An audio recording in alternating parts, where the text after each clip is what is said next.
ಆಗಿದ್ದ ರಸ್ತೆ ರಿಪೇರಿ ಮಾಡಿಸಿದ ಕಾಂಗ್ರೆಸ್ ಯುವ ಮುಖಂಡ ದಿಂಡಗೂರು ಆನಂದಗೌಡ. ಚನ್ನರಾಯಪಟ್ಟಣ ತಾಲೂಕು ದಿಂಡಗೂರು ಸಮೀಪದ ಹೇಮಾವತಿ ನಾಲೆಯ ಬಳಿ ರಸ್ತೆ ಗುಂಡಿ ಬಿದ್ದು ಹಾಳಾಗಿತ್ತು.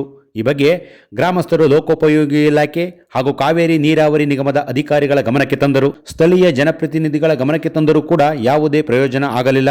ಬಳಿಕ ಕಾಂಗ್ರೆಸ್ ಯುವ ಮುಖಂಡ ಆನಂದ್ ಗೌಡರ ಗಮನಕ್ಕೆ ತಂದಾಗ ಸುಮಾರು 2 ಲಕ್ಷ ರು ವೈಯಕ್ತಿಕ ಹಣವನ್ನು ವೆಚ್ಚ ಮಾಡಿ ಕಾಂಗ್ರೆಸ್ ಮುಖಂಡ ಆನಂದ್ ಗೌಡ ಕಾಂಕ್ರೀಟ್ ಮೂಲಕ ರಸ್ತೆ ರಿಪೇರಿ ಮಾಡಿಸಿದ್ದಾರೆ.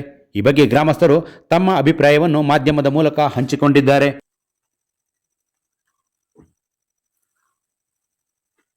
6 ವರ್ಷಗಳಿಂದ ಈ ರೋಡಲ್ಲಿ ತುಂಬಾ ಸಮಸ್ಯೆಗಳಿದ್ವು. ನಾವು ಇದನ್ನ ಗಮನಕ್ಕೆ ತಂದು ಶಾಸಕರ ಗಮನಕ್ಕೂ ತಂದಿದ್ವಿ, ಮತ್ತೆ ಇಲ್ಲಿನ ಜನಪ್ರತಿನಿಧಿಗಳು ಗಮನಕ್ಕೂ ತಂದಿದ್ವಿ. ಮಳೆಗಾಲದಲ್ಲಂತೂ ಇಲ್ಲಿ ಓಡಾಡಕ್ಕೆ ಹೋಗ್ತಿರ್ಲಿಲ್ಲ. ಆಮೇಲೆ ಬರೀ ಸಾತನಹಳ್ಳಿ ಕಲಕೆರೆ ಮಾತ್ರ ಅಲ್ಲ, ಅಲ್ಲಿ ನುಗ್ಗೇಹಳ್ಳಿ ಭಾಗದಿಂದ ಹಿಡಿದು ಅಷ್ಟೂ ಮಕ್ಕಳು ಸ್ಕೂಲ್ ವ್ಯಾನ್ಗಳೆಲ್ಲ ಇಲ್ಲಿ ಹೋಗ್ಲೇಬೇಕಿತ್ತು. ಮತ್ತೆ ರೈತರಿಗೆ ಎಷ್ಟು ಕಷ್ಟ ಆಗ್ತಿತ್ತು ಅಂತಂದ್ರೆ, ಒಂದು ಕಬ್ಬು ಲೋಡ್ ಮಾಡ್ಬೇಕಾದ್ರೆ ಎಷ್ಟೋ ಸತಿ ಇಲ್ಲಿ ಟ್ರ್ಯಾಕ್ಟರ್ ಅನ್ಲೋಡ್ ಮಾಡ್ಬೇಕಾದ್ರೆ ಭಾರಿ ಸಮಸ್ಯೆ ಆಗ್ತಿತ್ತು. ಏನಾದ್ರು ಇದು ರೈತರಿಗೆ ಏನಾದ್ರು ಅವರ ತರಕಾರಿಗಳಾಗಲಿ ಮತ್ತು ಹಾಲಿನ ಕ್ಯಾನ್ಗಳು ಇಷ್ಟೂ ಜನಕ್ಕೂ ಕೂಡ ತುಂಬ ತೊಂದರೆ ಆಗ್ತಿತ್ತು.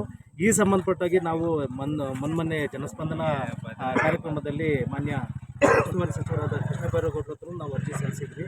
ಆ ಟೈಮ್ನಲ್ಲಿ ಅದಾದಮೇಲೆ ನಾನು ಆನಂದಣ್ಣರ ಹತ್ರ ಗಮನಕ್ಕೆ ತಂದಿರೋಣ, ಹಿಂಗಾಗಿದೆ ಈ ಥರದಿದ್ದಾಗ ನೋಡಿ, ಈಗ ಅದು ಪ್ರೋಸೆಸ್ ಇದು 3 ಇಲಾಖೆಗಳು ಸೇರಿ ಮಾಡೋಂಥ ಕೆಲಸಗಳಿದು.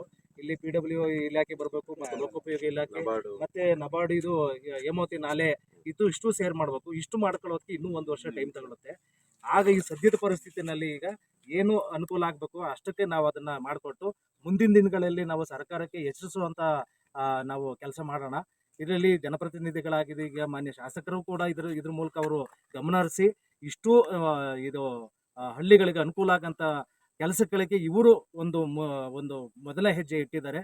ಹಾಗಾಗಿ ಇಷ್ಟೂ ನಮ್ಮ ಊರಿನ ಗ್ರಾಮಸ್ಥರು, ಸುತ್ತಮುತ್ತಲ ಗ್ರಾಮಸ್ಥರು ಕೂಡ ಇವರಿಗೆ ನಾವು ಚಿರಋಣಿಗಳಾಗಿರ್ಬೇಕು ಅಂತ ನಾನು ಈ ಮೂಲಕ ಕೇಳ್ಕೊಳ್ತೀನಿ.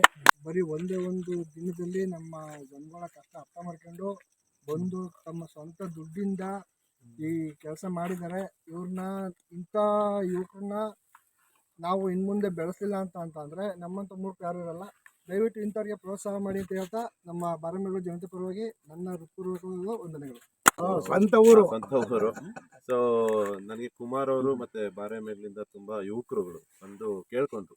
ಕೆಲವಾರು ಜನಗಳ ಹತ್ರ ಹೋಗಿ ಕೇಳಿದ್ದಾರೆ, ಈ ಸ್ಥಳೀಯ ಶಾಸಕರನ್ನು ಹೋಗಿ ಕೇಳಿದ್ದಾರೆ. ಕೇಳಿದಾಗ ಅವರು ಶಾಸಕರ ಬಗ್ಗೆ ನಾನೇನು ಬೇರೆ ತರ ಮಾತಾಡಲ್ಲ, ಯಾಕೆಂದ್ರೆ ಅವರು ಶ್ರಮಪಟ್ಟು ಕೆಲಸ ಮಾಡ್ತಿರ್ತಾರೆ. ಬಟ್ ಯಾರಿಗೋ ಒಂದು ವಿಚಾರ ಹೇಳಿ ಮಾಡು ಅಂತ ಹೇಳಿದಾಗ ಮಾಡಕ್ ಮುಂದೆ ಬರಲ್ಲ. ಯಾವುದೇ ನಾಯಕರಾಗ್ಲಿ ಲೀಡರ್ ಆಗ್ಲಿ ಇವತ್ತು ಮಾಡಕ್ ಮುಂದಕ್ಕೆ ಬರ್ತಾ ಇಲ್ಲ. ನನ್ನ ಮನೆ ದುಡ್ಡು ಹಾಕ್ಬೇಕಾ, ಇಲ್ಲ ಅವ್ರ ಮನೆ ದುಡ್ಡು ಹಾಕ್ಬೇಕಾ, ಯಾರ ಮನೆ ದುಡ್ಡು ಹಾಕೋದ್ ಬೇಡ, ಸರ್ಕಾರದಲ್ಲಿ ಇರೋ ದುಡ್ಡನ್ನ ತಂದು ಹಾಕಕ್ಕೆ ಅದನ್ನೂ ಆಲೋಚನೆ ಮಾಡೋದಿಲ್ಲ. ಅಂತ ವಿಚಾರದಲ್ಲಿ ನಾನೀಗ ಬಂದು ಕೇಳ್ಕೊಂಡಾಗ ಇಲ್ಲಿ ಬಂದು ನೋಡಿದೆ. ಇವ್ರು ನನ್ನ ಕೇಳ್ಕೊಂಡಿದ್ದು ಒಂದೇ, ಇಲ್ಲಿ ಮಣ್ಣು ಹಾಕ್ಸಿ ನಮ್ಗೆ ಓಡಾಡಕ್ ಮಾಡ್ಕೊಡಿ ಅಂತ. ನಾನು ಕುಮಾರ್ ಅವ್ರು ಕೇಳಿದೆ, ಏನಿಲ್ಲಿ ಎಷ್ಟು ಸುಮಾರು ಒಂದು ಸಾತನಹಳ್ಳಿ, ದೇವಿಗೆರೆ, ದಿಂಡಗೂರು ಗ್ರಾಮಸ್ಥರು ಒಂದು 10 ರಿಂದ 15 ಬಸ್ ವ್ಯಾನ್ಗಳು ಓಡಾಡ್ತವೆ. ಒಂದು ಬಸ್ ವ್ಯಾನ್ ಅಲ್ಲಿ 20 ಜನ ಮಕ್ಳು ಅಂದ್ರೂ 200-300 ಮಕ್ಳು ಓಡಾಡ್ತವೆ. ಸೊ ನಮಗೂ ಒಬ್ಳು ಮಗಳಿದ್ದಾಳೆ. ಹಾಗಾಗಿ ಮಕ್ಳು ಓಡಾಡತ್ತ ಜಾಗ ಇಲ್ಲಿ ತುಂಬಾ ಗುಂಡಿ ಗೊಟ್ಟರೆಗಳು ಜಾಸ್ತಿ ಇತ್ತು, ಮಣ್ಣಿತ್ತು. ಸೊ ಬೆಳಿಗ್ಗೆ ಒಂದು 8 ಗಂಟೆ ಹೋಗಿ ಬಂದು ನಾನು ಅದನ್ನ ನೋಡ್ತೀನಿ. ಬೆಳಿಗ್ಗೆ 8 ಗಂಟೆಗೆ ಬಂದು ಇದೇ ಜಾಗದಲ್ಲಿ ಎಲ್ಲಾ ಇಲ್ಲಿ ನಮ್ಮರು ಆಮೇಲೆ ಏನು 50 ಮನೆ ಎಲ್ಲಾ ಬಂದಾಗ